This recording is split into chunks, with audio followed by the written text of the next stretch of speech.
Chop chop. Yeah. Right, this video is called How We Take Cuttings from Clematis at Russell's, and this is take about 240. Everything just keeps going wrong, or we forget things. So it's May the 6th. It's early spring, and there's a good time. We've got plenty of growth on the clematis that's just right for taking cuttings, although you can take them later in the year. And to be quite honest, I normally do. It's not normally my role on this nursery. I've just done a few as just because I like it, really, later on, July and August, and they've done very well. The tunnel's full of the ones I've done, but we're hoping, because it's been so difficult this with coronavirus and other restrictions on plant movements in the last year or two, it's been very, very difficult to get good quality plants of the quality that you guys expect, really, from the nursery. So we've decided to go back to growing our own and doing them ourselves, because we think, well, we've had a reputation for having very good quality clematis, as some of you will know, and there's a few reasons why that is and the effort we put into them. But you start right, then you end right, and that's what we're going to hopefully do. So take some. So I'm going to show you what I'm going to do. Now, the very first thing we'll do is get a very sharp pair of scissors, or a scalpel, or a knife, a Stanley blade, something like that, and make sure it's very, very clean. So I'm using an antiseptic wipe, which, again, thanks to COVID, we've got loads of these around at the moment, and that's making sure that that blade is sterile and not got anything nasty, bacterial or fungal on there. So when I take those cuttings, again, it's quite a new pair of scissors, so they're quite sharp. And then this applies at home as well. I mean, I'm going to show you what we do on the nursery, but it's always a good idea to make a careful note of the variety you're doing. So we're going to take cuttings from this plant, which is Clematis Drakmanii, a good old-fashioned favourite after the Drakman family, of course. And I'm going to make a careful note on this sticker.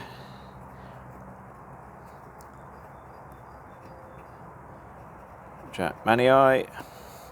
Put the date on, May the 6th. That'll give me a point of reference if I take any more cuttings from it later on, and to see how they did.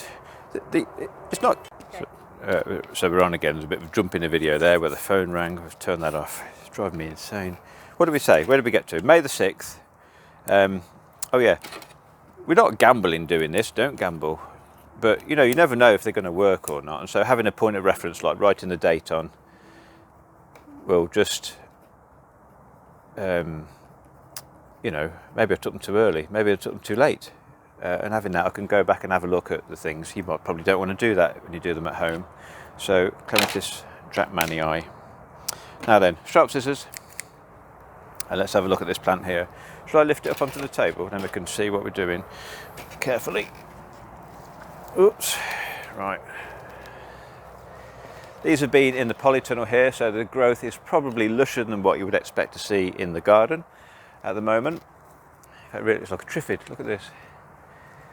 And there is a lot of growth on here. Now, generally speaking, where you can, we'd look for a shoot that's got a flower bud on the end, because they root all the more readily, and that's true of quite a lot of plants, not all of them, but when you take cuttings. But Drakmanii is a later flowerer. It sort of flowers in July, sort of later summer, so I wouldn't expect there to be flower buds on this variety at the moment. So with this one, God, the sun's in my eyes, I can hardly see. And that's a little point for yourself, really. We normally do these cuttings on either a wet day or a cooler day, because as soon as we cut them off, obviously, did my eyebrows there. As soon as you take the cuttings, the plant will start to lose moisture and do it. And we want the delay from cutting to actually getting them in the new compost to be as short as possible. And on a cooler day, or a damp day, that's easier. It's not ideal today, but I'm sure they'll be fine if we're quick. Do you know what? We've chosen one that's like a triffid. I'm just going to cut some of this off. It's overgrown its cane anyway. Let's have a look. And we'll take that. I'll show you what sort of growth we're looking for in a minute. Have I got everything off there that's going to be useful? Yeah, probably.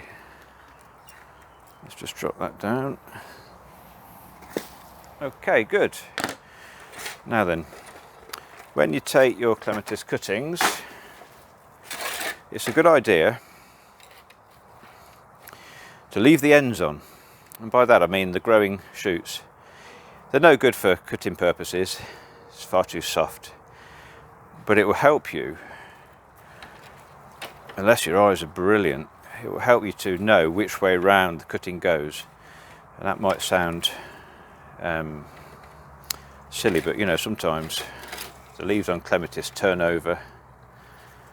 Look, here. Does that show, Carrot? If we just separate that off. For all the world, you think that was that way up, but it's not. You can see the shoots here.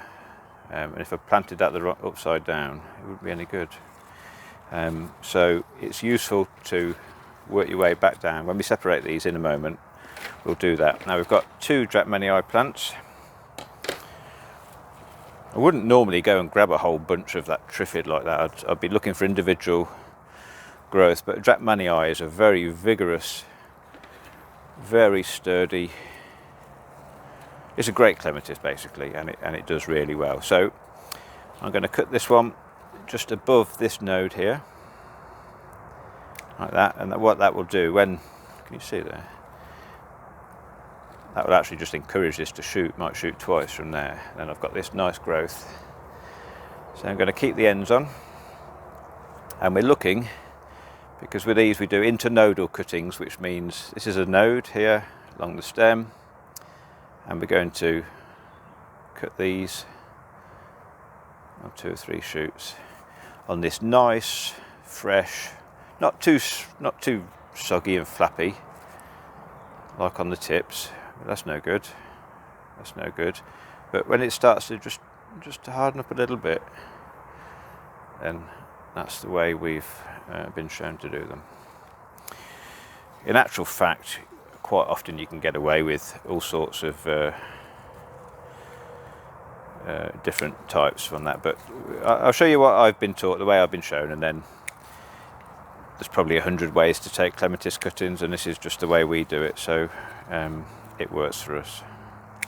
Right, there we are. Let's cut that leaf off. There's another one. It's given us plenty of growth there that will go up to the greenhouse in a moment. There's a bit more here.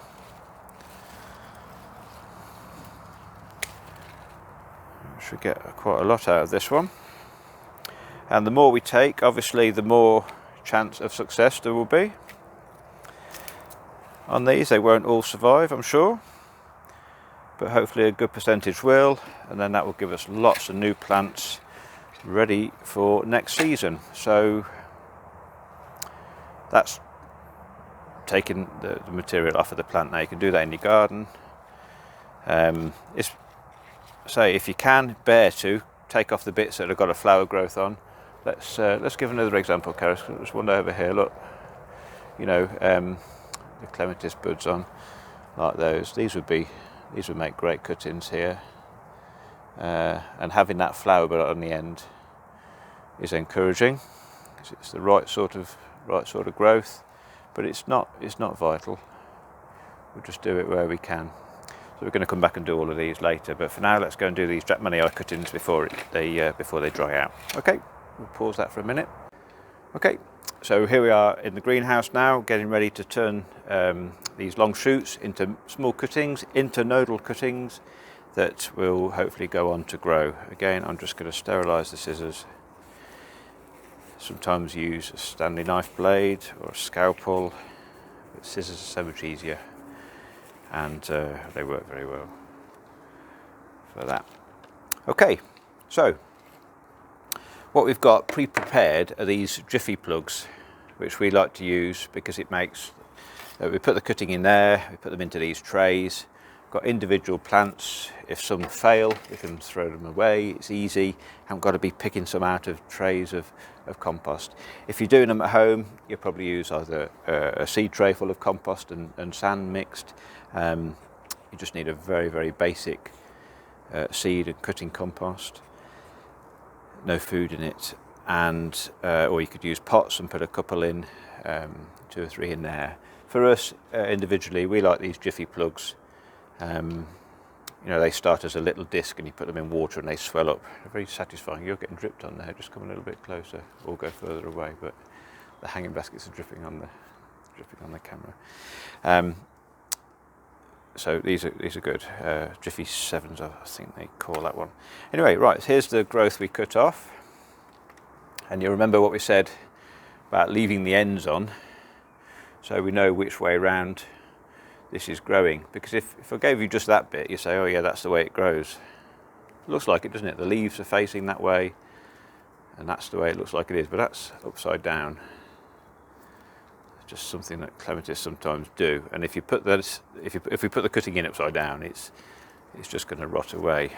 So having it with the end on, just it sounds ridiculous, but it's just a little trick. So you know, when you're sleeping, you've done 10,000 of these, then you need to know which way up and which way down you are. Just cut that in the middle, just for now, just so I can show you what we're going to do. Right, so this is the top of the cutting, and basically this part here is all scrap, and you'll quite often see videos or instructions that will say leave an inch on there. But what we found, the way we do it on the nursery, is not to leave that much. We cut that right down, because that will start to die and rot off. And the more you have, the more chance for that to rot off there is. It will go down, and then it will start to affect the node. We've got all this leaf and foliage. We don't need hardly any of that. One side is completely gone. And then this one's got 3 leaves. I'm going to take 1, 2 off. Just going to leave 1 leaf. That's all we need, just to keep a little bit of circulation, a little bit of transpiration going, a little bit of interest. But very soon, hopefully, there'll be new growth and new leaf come from here. Now, the key bit then, below the node, we've got to put enough. We can't just stick that in like so. That's just ridiculous.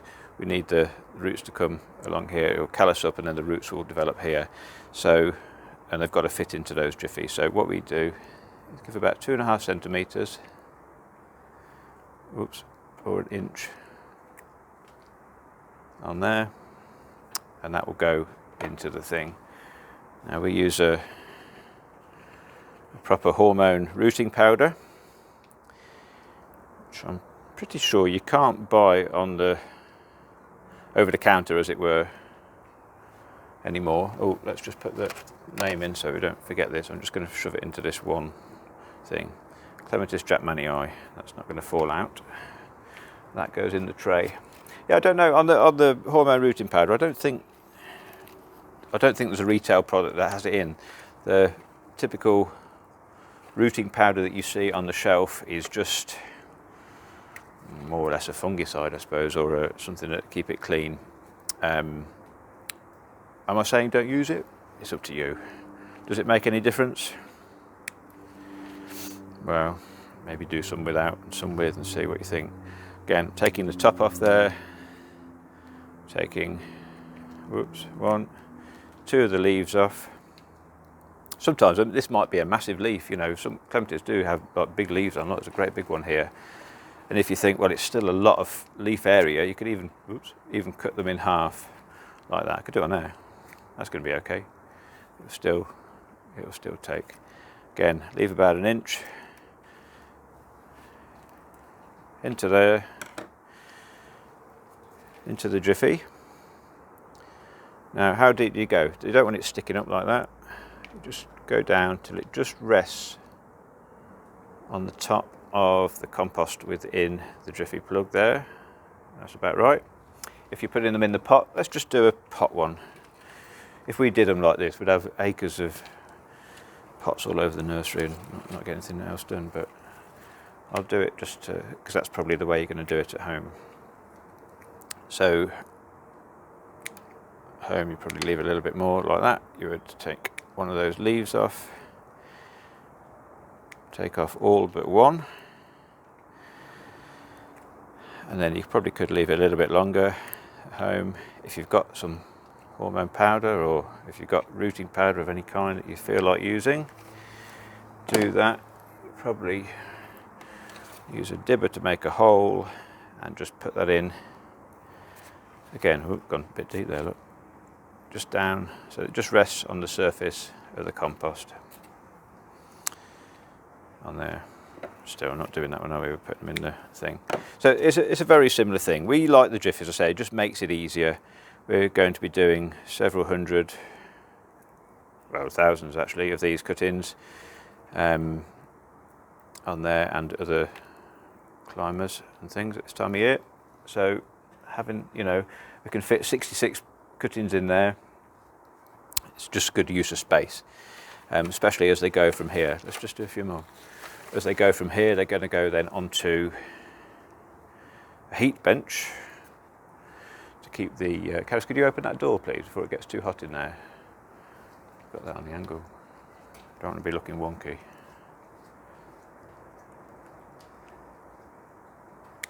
There we are.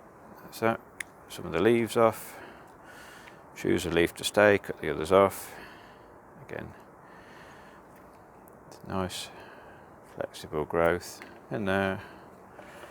This is too thin and spindly and soft, it's no good. If it's too hard and too woody, it's no good. It's got to be just right. And there's, like I say, there's a bit of leeway either way. It's hard to decipher sometimes. You can't always get it right, but that's why we take a lot of cut-ins, you know. I'm hopeful that about 60, 70, 80% of these will come good. But if they don't, the more I take, obviously, even if only 10% come good, that's still plenty of cut-ins. This is getting towards the end now. That's definitely too spindly. This one here, yeah, that's probably okay. I'll get 2 more out of this.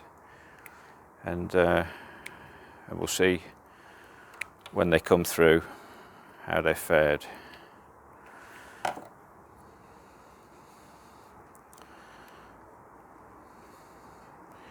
But yeah, I mean, I've been doing Clematis cut-ins for quite some time, and I've never figured out the exact right type of growth, because a lot depends on the individual plants. They seem to have personalities, if you ask me, and they grow if they want, and if they don't want, they won't, and there's nothing you can do.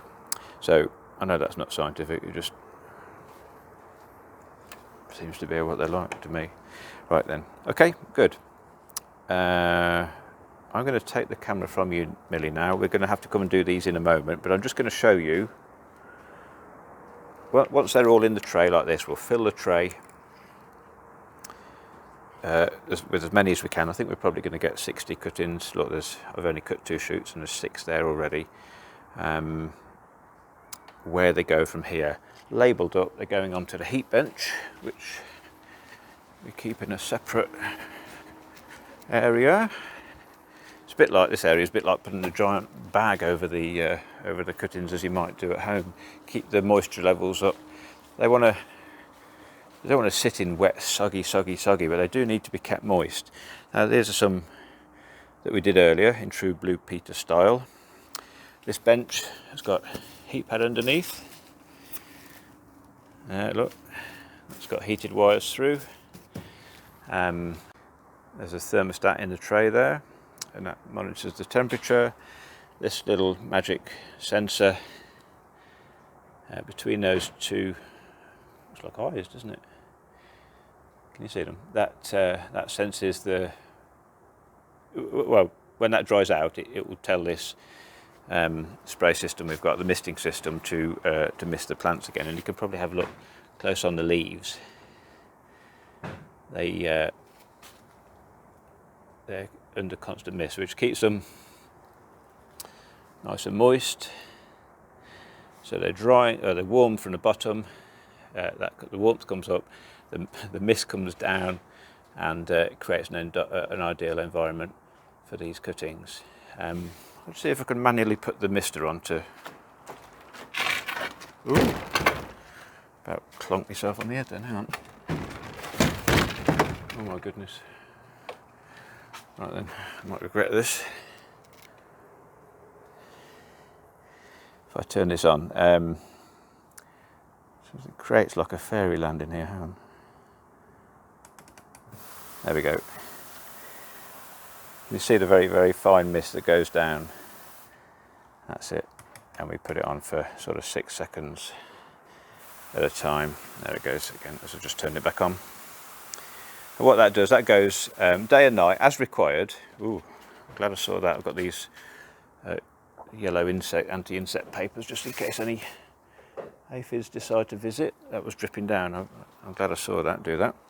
Right there, so there now. It's got moisture on the leaves.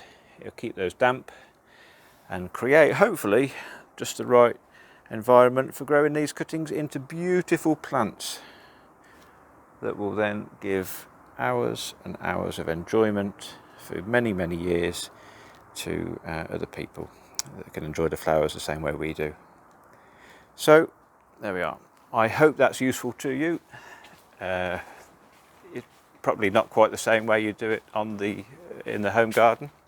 Obviously we're doing it here on a commercial scale for commercial reasons, not going to lie, but do get a great deal of pleasure out of growing plants from cuttings. It's like, oh, I don't know, it's like it's magic. It's just magic that you can, take a bit of an old plant, shove it in a bit of compost, and it makes new plants, and does that. But we've got, say, many, many hundreds, a few thousand to do of these, so we better get on with it. And if you press the start button, Millie, I'll do that just now. See you next time.